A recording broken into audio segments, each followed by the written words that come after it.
है कि हमारे घर के अंदर हाँ। कुछ एनर्जीज हैं, आत्मा है, कोई साया है, इसको कैसे आइडेंटिफाई करें? क्या मरने के बाद भी कोई रह सकता है यहाँ पे?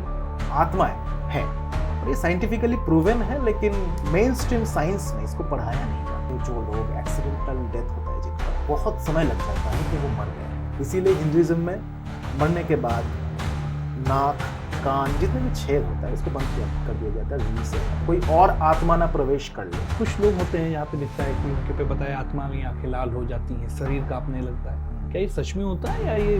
वो एक प्रेग्नेंट औरत थी जिसको पॉजेस किया हुआ था किसी आत्मा ने। मरने के बाद आत्माएं हम लोग को देख सकती हैं? हम उसी चीज़ को देख पाते हैं जिसको वो लाइट रिफ्लेक्ट करके हम बता रहे हैं। मेरे सोच को मैं आपके दिमाग में ट्रांसफॉर्म कर सकता हूँ बिना कहे। कोई एक व्यक्ति उसके अंदर एक आत्मा का प्रवेश करा के उनसे बुलवा सकते हैं या लिखवा सकते हैं। ये भूत, चुड़ैल, आत्मा ये एक ही है या अलग अलग इनमें कैटेगरी हैं? हाँ, कई बार लगता है हम बैठे हैं कि जैसे कि अभी ये काम कर रहे हैं, ये जस्ट मैं कर चुका हूँ। मातंगी, उसका अगर गलत तरीके से पूजा किया गया तो आपका बुद्धि भ्रष्ट होगा।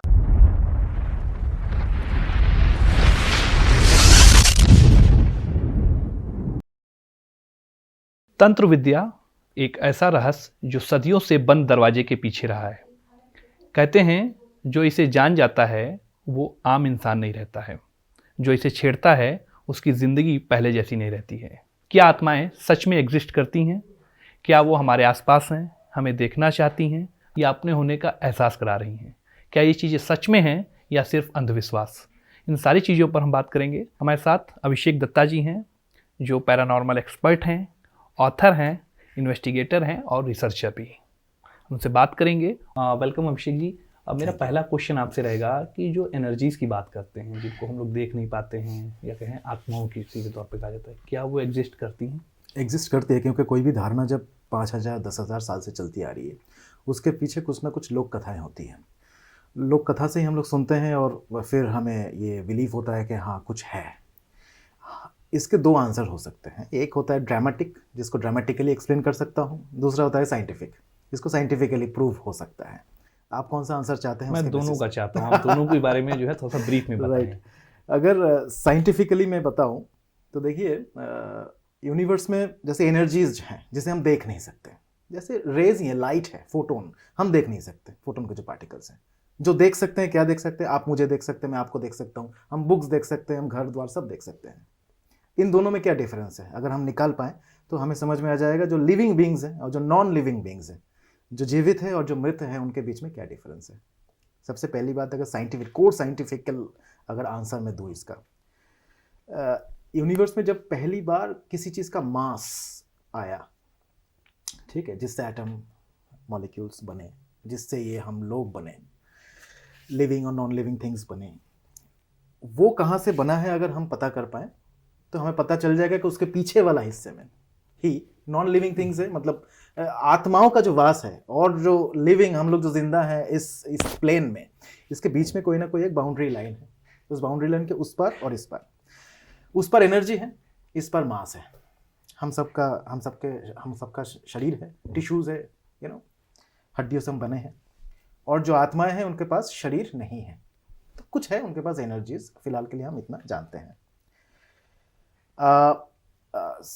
साइंटिस्ट पीटर हिग्स थे और सत्येंद्रनाथ बोस, बंगाली एक साइंटिस्ट थे।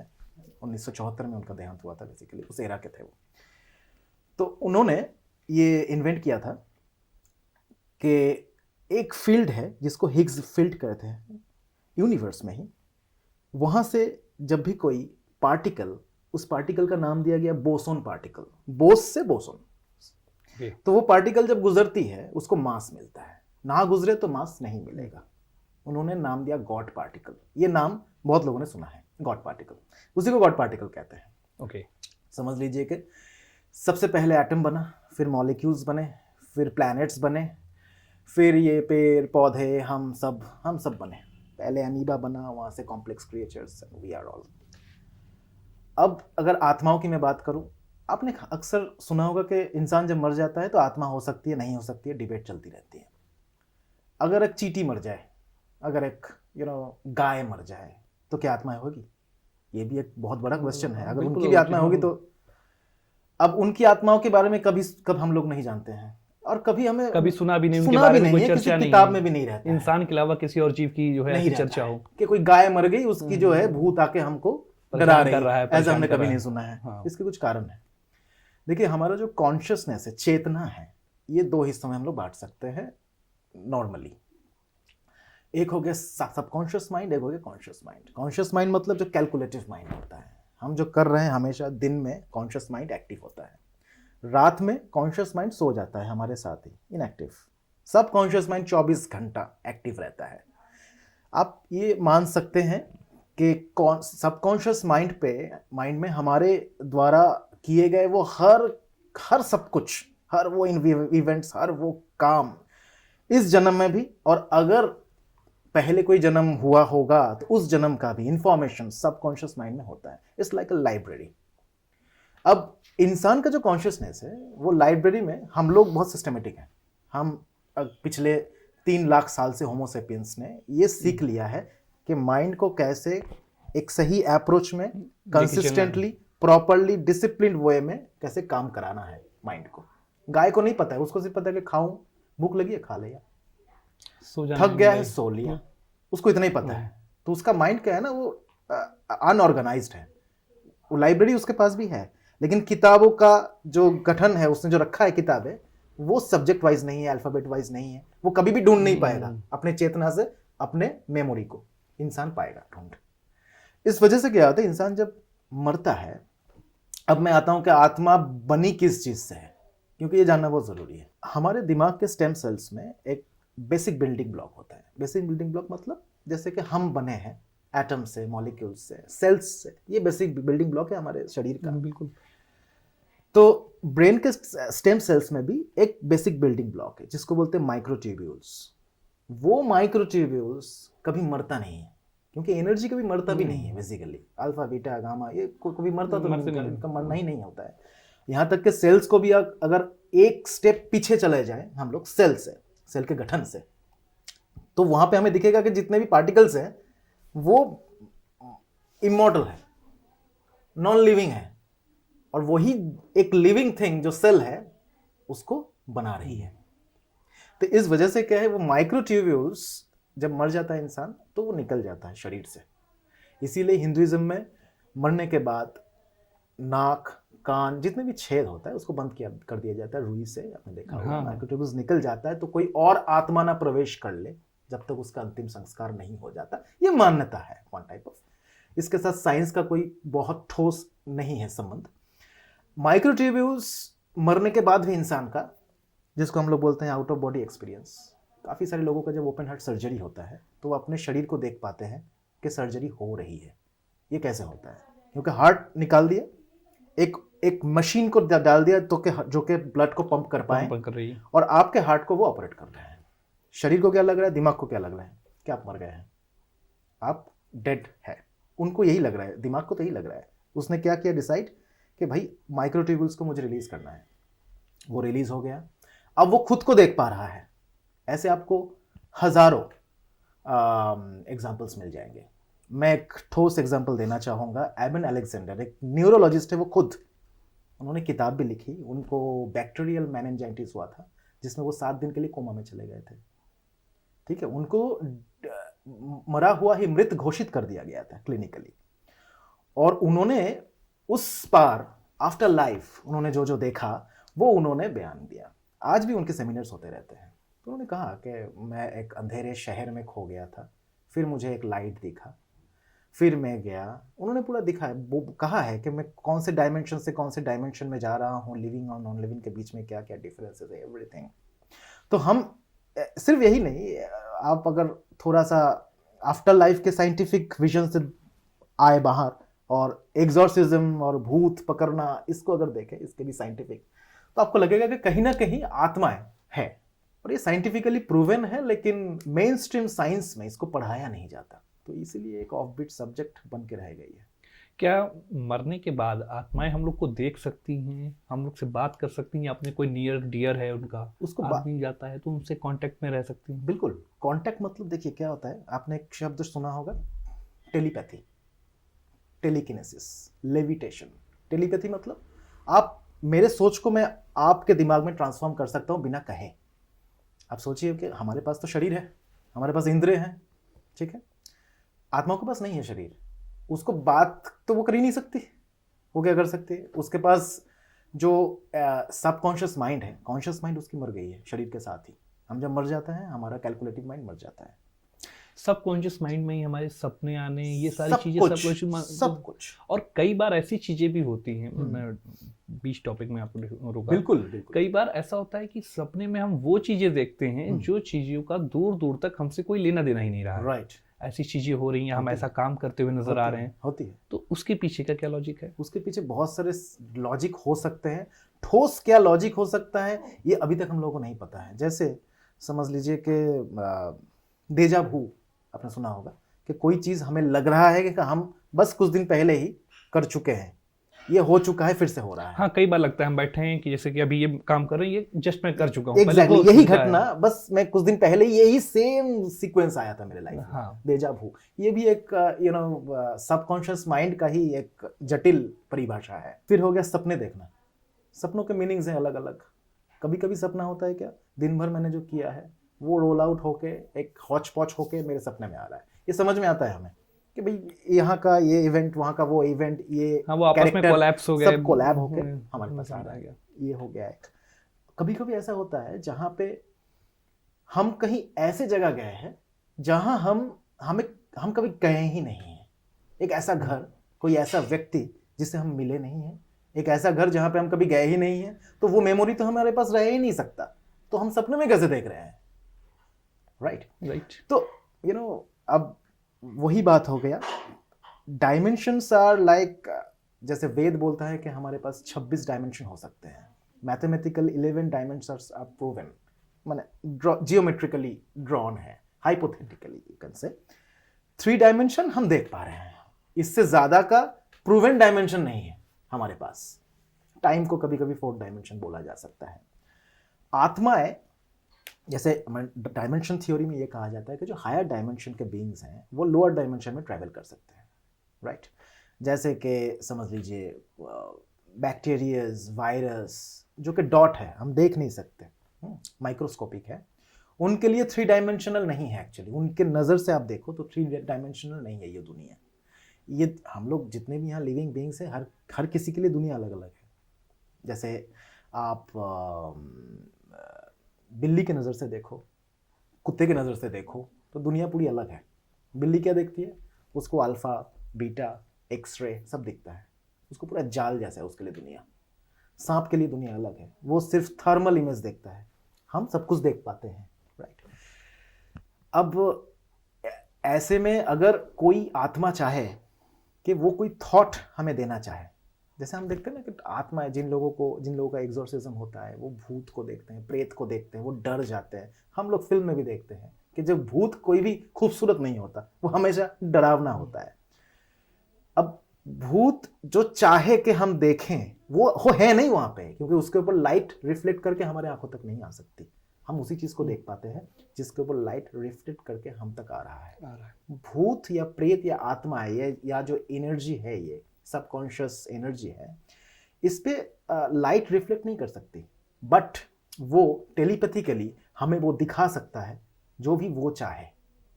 इट्स लाइक अ हैकिंग और सबकॉन्शियस माइंड। एग्जिस्ट करती हैं, इस बात को यस या नो साइंटिफिकली अगर कहें? यस। और अगर जो हम लोग की मान्यताएं हैं अकॉर्डिंग टू इंडिया, मतलब हम लोग भारत में जिस तरीके की तंत्र मंत्र रहता है, वो भी एग्जिस्ट करते हैं चीज़ों को? बिल्कुल करती है। क्या मरने के बाद भी कोई रह सकता है यहाँ पे? मरने के बाद जो आत्माएं यहाँ रहती हैं 3 डायमेंशनल स्पेस में, उनको बोलते हैं अर्थ बाउंड क्रिएचर्स। क्या होता है, कभी कभी खास करके जो लोग एक्सीडेंटल डेथ होता है जिनका, उनको ये समझते समझते बहुत समय लग जाता है कि वो मर गए हैं। ये बहुत बार होता है। कि साइंटिफिकली है ये चीज़? ये साइंटिफिकली है, क्योंकि बहुत लोगों का डॉक्यूमेंट्रीज हैं जो आउट ऑफ बॉडी और नियर डेथ एक्सपीरियंसेस उन्होंने एक्सपीरियंस किया और वो वापस आए, वो जिंदा हुए, कोमा से लौटने वाले पेशेंट, कई ऐसे केसेस, ओपन हार्ट सर्जरी में से जो लौट के आते हैं, वो पेशेंट्स, उन्होंने जो बयान दिया है उससे ये पता चलता है कि डेथ तक वो छू के आ गए। मतलब वो एक्सपीरियंस भी उन्होंने किया और वो जीवित भी है। तो हमारे पास वो डॉक्यूमेंट्रीज भी है, हमारे पास एग्जॉर्सिज्म के डॉक्यूमेंट्रीज भी है कि जब किसी को कोई प्रेत किसी को अगर पकड़ लेता है, पॉजेस करता है, फिर एग्जॉर्सिज्म हो रहा है, तो उस दौरान वो क्या बोल रहा है, जिसके बारे में बोल रहा है वह क्या वो कभी था जिसे हम जानते ही नहीं। ये सारे डॉक्यूमेंट्री से ये पता चलता है कि तंत्र जिसको हम बोल रहे हैं, ऑकल्ट साइंस, ये सिर्फ हमारे देश में नहीं, ये ऑल ओवर द वर्ल्ड था। मध्ययुग में तो बहुत था। जैसे आप अगर एंशिएंट इजिप्ट में चले जाएंगे, वहाँ मैजिक भी थी। हेका, आपको हेका एक मैजिक का फॉर्म था। वो लोग क्यूनिफॉर्म के स्टोन में लिख के रखते थे कि मैजिक कैसे होगा कैसे नहीं होगा। डेविल्स बाइबल और बुक ऑफ वॉयनिच, ऐसे बहुत सारे एंशिएंट बुक्स हमें मिलते हैं जो कि बहुत शापित माना जाता है, लेकिन आई डोंट बिलीव कि वो शापित है, बट हाँ, उससे बहुत नॉलेज हमें मिल सकता है उस समय के इंजीनियरिंग, उस समय के साइंस के बारे में। ओके, क्या आत्माओं से बात करना पॉसिबल है? हाँ, पॉसिबल है। कैसे? 2-3 अलग अलग इसके पद्धति हैं। पहला है कि आत्माएं डायरेक्ट कुछ नहीं बोल पाएंगी, उनसे हम, जैसे नॉर्मली आप सुने होंगे प्लैनचेट करते हैं लोग। प्लैनचेट में जो बोर्ड होता है उसको बोलते हैं ओसा बोर्ड्स। उसमें A से Z तक एक अल्फ़ाबेट्स होते हैं, 1 to 9 वहाँ पे नंबर्स होते हैं, यस नो का बटन होता है, गुड बाई बटन मतलब लिखा रहता है यस नो, और गुड बाई लिखा रहता है। वो बहुत बेसिक है, उससे ना के बराबर चांसेस है कि आप कांटेक्ट कर पाएंगे। सबसे इजीएस्ट प्रोसेस क्या है? मीडियमशिप। जैसे समझ लीजिए कोई एक व्यक्ति जो साइकिक एबिलिटी जिसका थोड़ा ज़्यादा हो, आप उसके अंदर एक आत्मा का प्रवेश करा के उनसे बुलवा सकते हैं या लिखवा सकते हैं। This process is called slate writing. मतलब किसी एक मीडियम की आवश्यकता होगी। एग्जैक्टली, मीडियम की आवश्यकता होगी। अपने आप से आके कोई आत्मा बोलने लग जाए, बात करने लग जाए, इम्पॉसिबल है, क्योंकि उसका शरीर नहीं है ना। लेकिन जिस तरीके से देखें, जो तांत्रिक होते हैं या इस तरीके के भारत के अंदर बहुत चीज़ देखने को मिलती है, वो आए, वो बैठे, वो आगी जलाई, धुआं से बात होने लगी। हाँ। क्या ये चीज़ें मतलब पॉसिबल है? क्यों अंधविश्वास रहता है ये? मुझे लगता है कि तांत्रिक जो लोग खुद को कहते हैं, अगर 100 लोग कह रहे हैं उसमें से एक ही तांत्रिक होगा, और जिसके पास वो विद्या होगा, वो किसी के आने से या 101 रुपए मिलने से वो अपने विद्या को नहीं बेचेंगे, क्योंकि ये उनको पाने में बहुत तपस्या लगी, बहुत टाइम लगा है, और उस लेवल पे जाने के बाद बहुत ज्यादा उनको आकांक्षा होती भी नहीं है कि उनको पैसा, गाड़ी और ये सब बंगला मिल जाए, सब नहीं रहता है बहुत ज्यादा।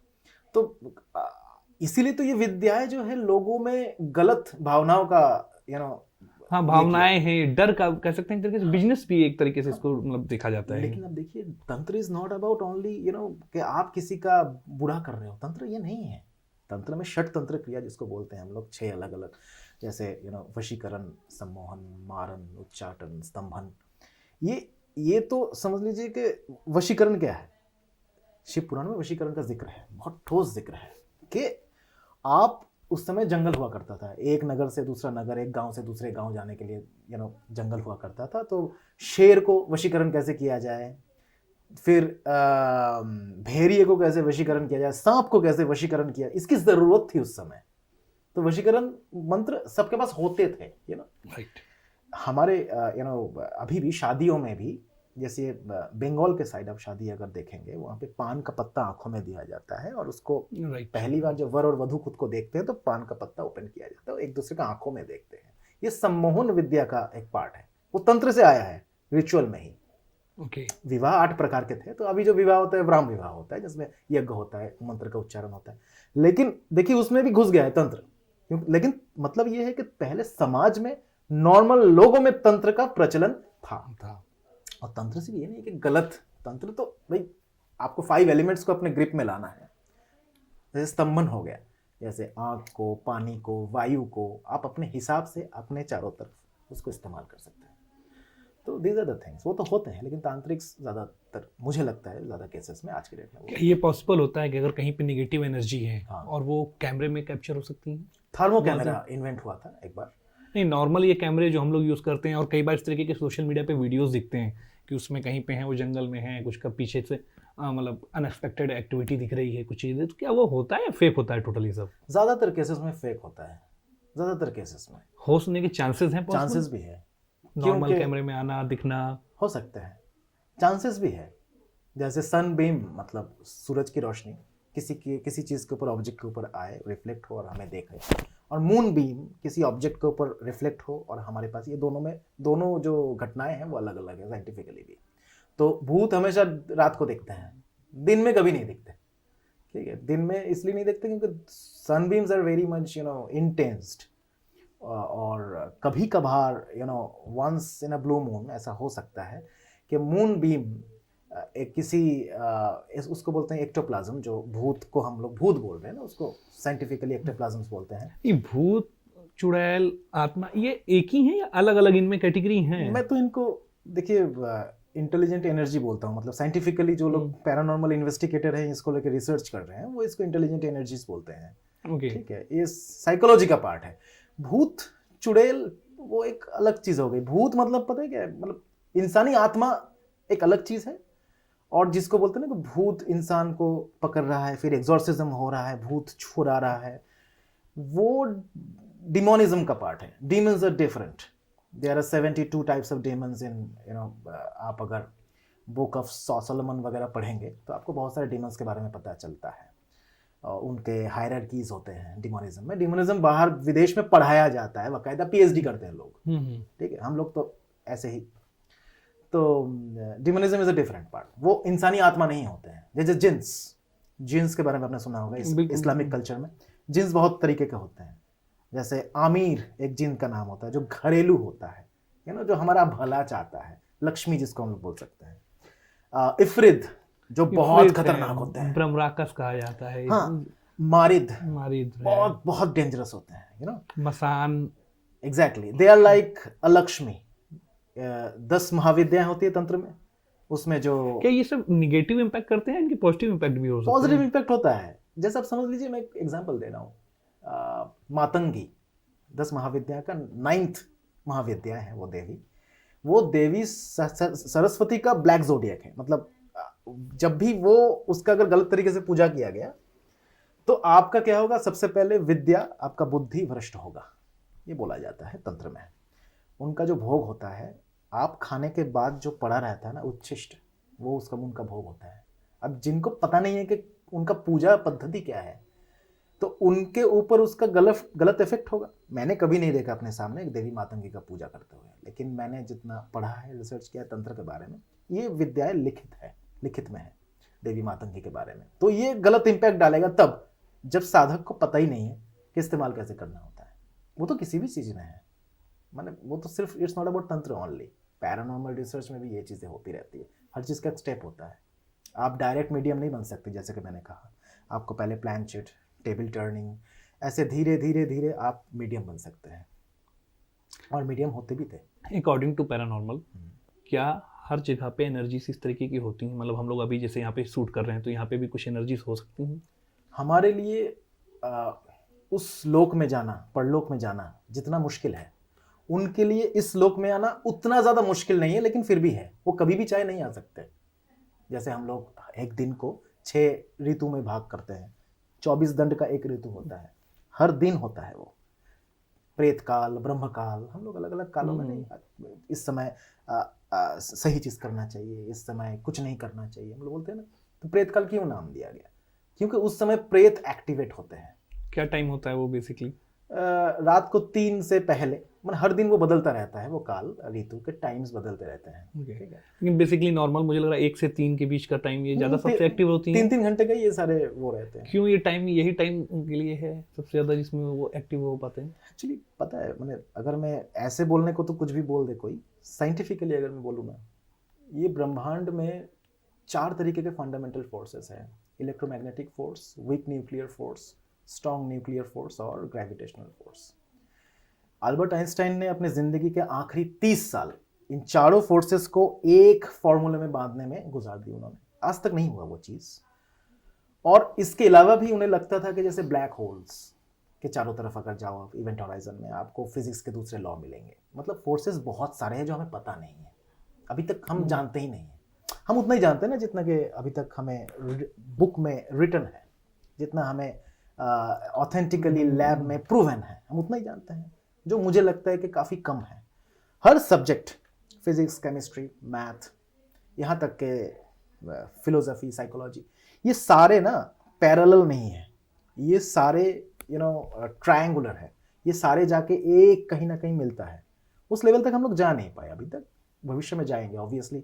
मुझे लगता है कि जैसे कुछ साल पहले क्लासिकल फिजिक्स चलती थी, तो हमें ये नहीं पता था कि टेलीपोर्टेशन नाम का भी कोई चीज़ हो सकता है, कि यहाँ पे एक इंसान को दूसरे कहीं एक जगह पे जहाँ 1000 किलोमीटर दूर भी उसी इंसान को बनाया जा सकता है, तुरंत ट्रांसफॉर्म किया जा सकता है। तो जैसे संभव हुआ ये क्वांटम फिजिक्स के दौरान थ्रू, तो ये पैरानॉर्मल साइंस को भी साइंटिफिक बनने में बहुत ज़्यादा समय नहीं लगेगा आज, मुझे ऐसा लगता है। अगला क्वेश्चन, कुछ लोग होते हैं यहाँ पे दिखता है कि उनके पे बताया आत्मा की आंखें लाल हो जाती हैं, शरीर कांपने लगता है, क्या ये सच में होता है या ये यूं ही बातें हैं केवल? मैं कर रहा था रिसर्च, मैं करीब 8 साल से कर रहा हूँ रिसर्च पैरानॉर्मल पे। मैंने प्लानचेट, टेबल टर्निंग सब कुछ किया है। एक घटना मेरे साथ हुई थी, मुझे याद है, वो एक प्रेग्नेंट औरत थी जिसको पॉजेस किया हुआ था किसी आत्मा ने, ऐसा कहा जा रहा था। तो मैं सामने ही था। तो उनको जब भूत छुड़ाया गया, उससे पहले तक वो जिसके बारे में जिक्र कर रही थी, मतलब उसके अंदर जो आत्मा थी वो खुद के बारे में जो बोल रही थी, वो एग्जैक्ट वही बोल रही थी जो उस एरिया में एक लड़की थी जो कि आई थिंक हायर सेकेंडरी में, मैंने +2 का जो एग्जामिनेशन है उसमें फेल हो गई थी वो, और वो सुसाइड कर ली थी एक्चुअली। तो वो अपने बारे में ही बोल रही थी। तो इतना ढेर सारे इंफॉर्मेशन वो दे रही थी, और उसका वो एक्टिंग अगर कर रही थी वो, तो उसका कोई कारण नहीं था, वहाँ पे कोई पर्पस ही नहीं है एक्टिंग करने का, क्या मिलेगा उसको, कुछ नहीं। राइट। तो उस समय मैंने उसको देखा था। अब पता नहीं है कि वो सच था झूठ था, मुझे तो काफ़ी हद तक वो इन्फॉर्मेशन जो वो दे रही थी, उसके माँ बाप भी आए थे, जो लड़की एक्चुअल में मर गई थी उसके पेरेंट्स भी आए थे, और वो उनको हक करके रो पड़ी एक्सेट्रा एक्सेट्रा।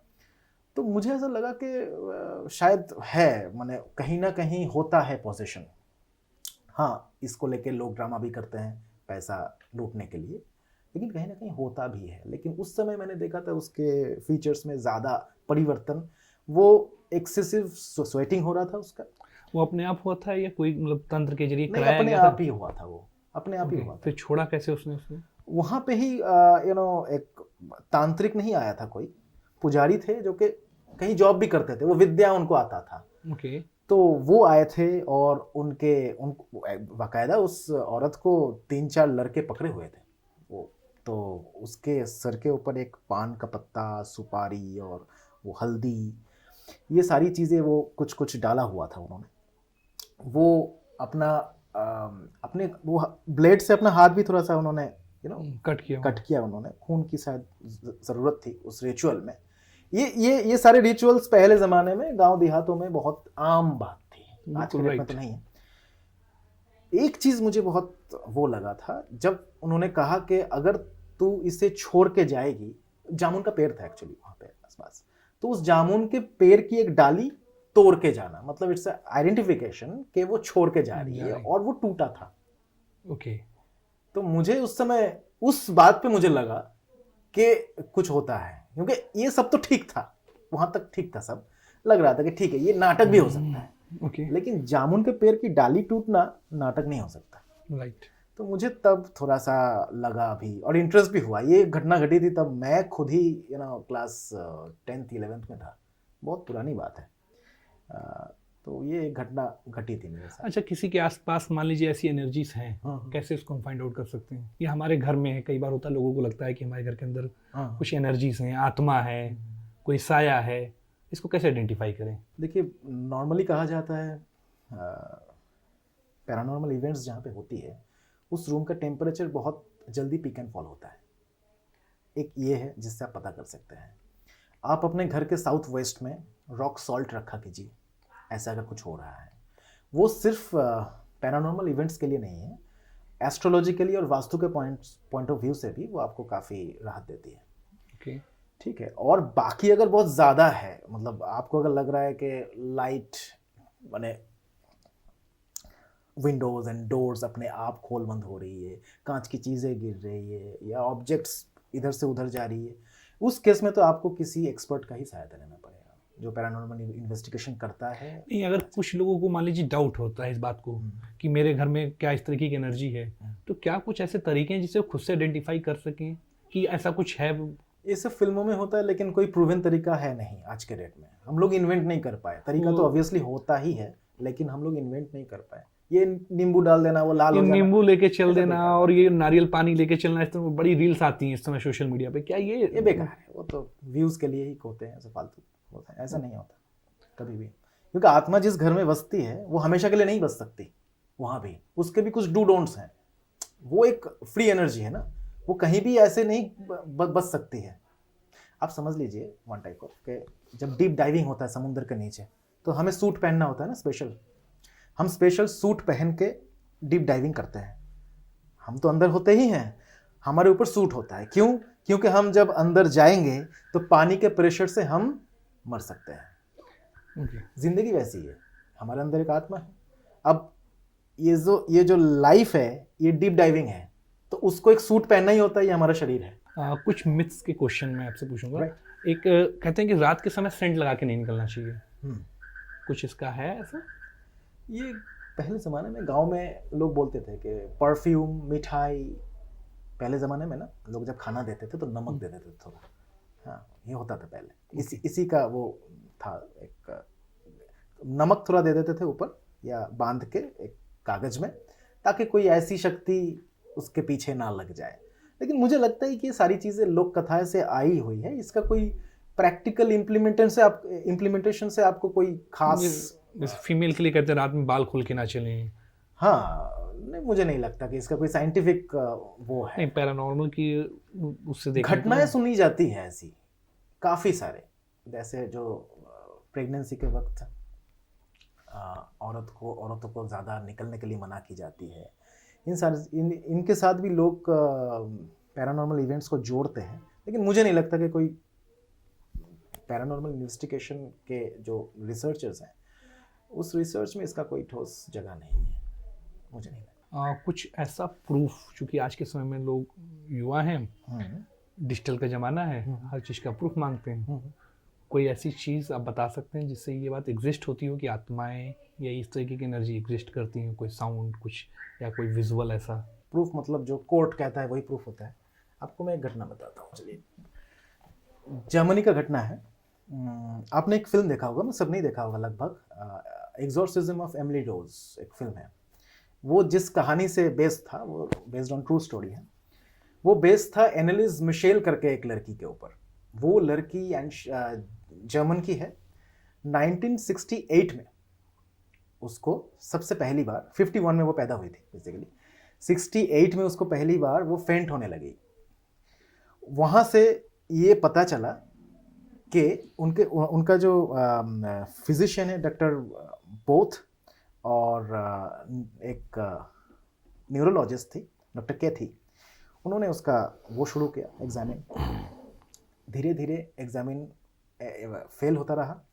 1974 में वेटिकन ने परमिशन दिया कि एग्जॉर्सिज्म करना चाहिए इसका। 42 टाइम्स 74 तक उसका एग्जॉर्सिज्म हो गया था। और बाद में ये देखा गया एग्जॉर्सिज्म के दौरान कि एक फ्लेशमन करके 1500 सदी के एक पादरी थे जिनको चर्च से निकाल दिया गया था। ये उन्हीं का आत्मा था, प्रेत आत्मा, जो कि उसके बॉडी को एक्वायर किया हुआ था। अंत में 23 साल की उम्र में 1978 में वो उसका देहांत हो गया। और ये केस कोर्ट में गई थी। कोर्ट में वो सारे रिकॉर्ड्स भी पेश किए गए थे जो एग्जॉर्सिज्म के वक्त रिकॉर्ड किया हुआ था उसके वॉइस का। एंशिएंट लैटिन में वो वॉइसेस हैं, मैं आपको दे दूंगा, आप ज़रूर इसमें प्ले कीजिएगा। It's very sensational. ओके, हाँ, it's a proof approved by the court. Exorcism के आज तक के बहुत सबसे अच्छा प्रूफ माना जाता है। डिजिटल का टाइम है, हर चीज़ को हम लोग प्रूफ के तौर पर देखते हैं। साइंस का टाइम है, या आज के यूथ से बात करें वो कहते हैं कि नहीं, हर चीज़ हम प्रूफ देखते हैं, साइंस मानते हैं। कोई ऐसा प्रूफ है जिस बात से ये चीज़ प्रूफ हो कि इस तरीके की एनर्जी या आत्माएं एग्जिस्ट करती हैं? आत्मा को प्रूफ तो मैंने ऑलरेडी आपको दे दिया, क्योंकि एबन अलेक्जेंडर और रॉजर पेनरोज भी मान चुके हैं। अब अगर भूत का, जैसे कि भूत किसी को पकड़ता है, उसका प्रूफ अगर चाहिए आपको, देखिए प्रूफ दिया जाता है जैसे कि कोर्ट रूम के प्रूफ कोई प्रूफ माना जाता है। तो ऐसा एक केस है एग्जॉर्सिज्म का, जिसके प्रूफ को कोर्ट ने अप्रूव किया था, मतलब जिसके घटना को, इवेंट को। ये है बात जर्मनी का 1951 में पैदा हुई थी एनालिस मिशेल, एक लड़की। एनालिस मिशेल के ऊपर ही, इस केस के ऊपर बेस करके ही exorcism of Emily Rose film आया था। एनालिस मिशेल 51 में पैदा हुई। 68 में उसको पहला सिम्टम आया, वो बेहोश हो रही थी और अनाप शनाप बक रही थी। तो ठीक है, उनका जो फैमिली डॉक्टर है और वहाँ पे एक डॉक्टर कैथी न्यूरोलॉजिस्ट, उन्होंने मिलकर उनका एग्जामिनेशन शुरू किया। एग्जामिनेशन शुरू करने के बाद उनका ईईजी रिपोर्ट वगैरह सब नॉर्मल आया, तो उनको समझ में नहीं आया कि क्या हुआ है। फिर 1974 में उसके एग्जॉर्सिज्म का वैटिकन ने परमिशन दिया, एग्जॉर्सिज्म शुरू हुआ। उसी साल टोटल 42 टाइम्स एग्जॉर्सिज्म हुआ उस लड़की का। वो लड़की अंत में 76 में 23 साल की उम्र में वो चल बसी। टोटल 67 टाइम्स उसका एग्जॉर्सिज्म हुआ था, और एग्जॉर्सिज्म के दौरान सारे टेप्स रिकॉर्ड की गई थी। और बाद में जब केस हुआ, उसके ऊपर केस हुआ था कि लड़की मर गई, मतलब इनको एग्जॉर्सिज्म के नाम पे इसको टॉर्चर किया गया और मार दिया गया। उसको डिफेंड करने के लिए फादर ने वो टेप्स पेश किया था। उस टेप्स के रिकॉर्डिंग आज भी है, और उस टेप्स के रिकॉर्डिंग को ऑलरेडी वहाँ पे रहे जितने भी विटनेस थे, उनके माँ बाप भाई बहन, उस विटनेस के साथ उस टेप के रिकॉर्डिंग को अप्रूव किया गया कोर्ट द्वारा। रिकॉर्डिंग आज भी ऑनलाइन भी है, जिसको सुनना है वो सुन सकता है। बिल्कुल, वो तो मैंने यूट्यूब में है, इवन एंशिएंट लैटिन में है।